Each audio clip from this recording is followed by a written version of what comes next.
Hey everyone, welcome back to Lawrence Lou TV. My name's Nicole and today we're joined by George Yeoman, National Auctioneer for Bayleys. Welcome. Thank you for having me. Thanks for being here. So, why did you choose auctioneering?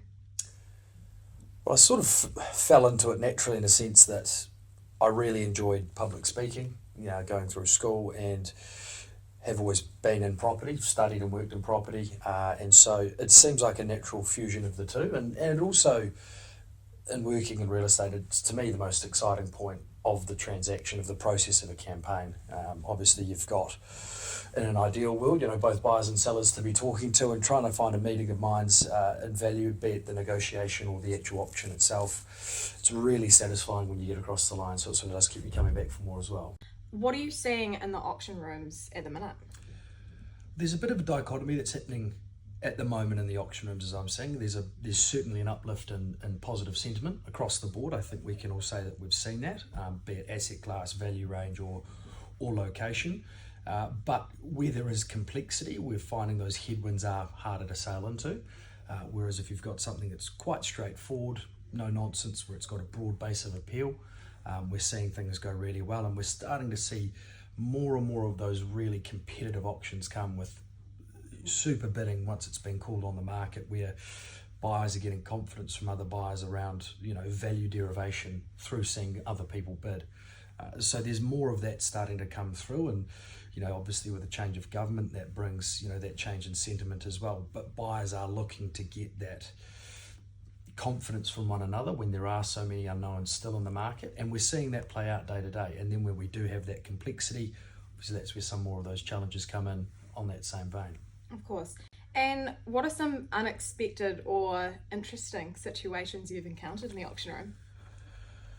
I've been marched out of negotiation rooms by both vendors and buyers. I've had purchasers start swearing at each other in the middle of an auction in the height of competition, which was a bit of a curveball, as to sort of play sort of primary school teacher at the same time as trying to sell a property. But that's, I suppose, one thing about the auction process, is that it's so public that it does allow for so many different variables that you cannot control, and so it's just about how you respond to that and try and make light or entertainment out of some of these more challenging moments, and that's what we try and do our best at.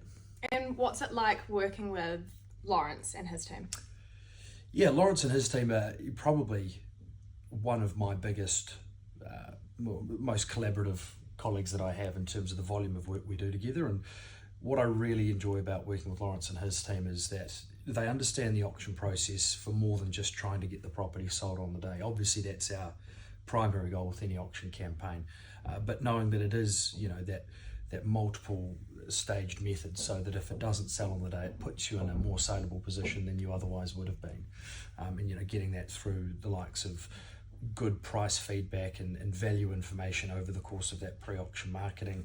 Then should it sell on the day, great, but should not, we're now in a much more informed position. And I think Lawrence uses that aspect of the auction method of sale really effectively, and so it's quite refreshing to work with an agent who, should a property be passed, and not look at it as a failure, but to look at it as more of a part of the process and have a really resolute understanding of what that means, notwithstanding the fact that he does have immense success in the auction room under the hammer as well, but just by the pure volume of stock coming through, inevitably some don't sell.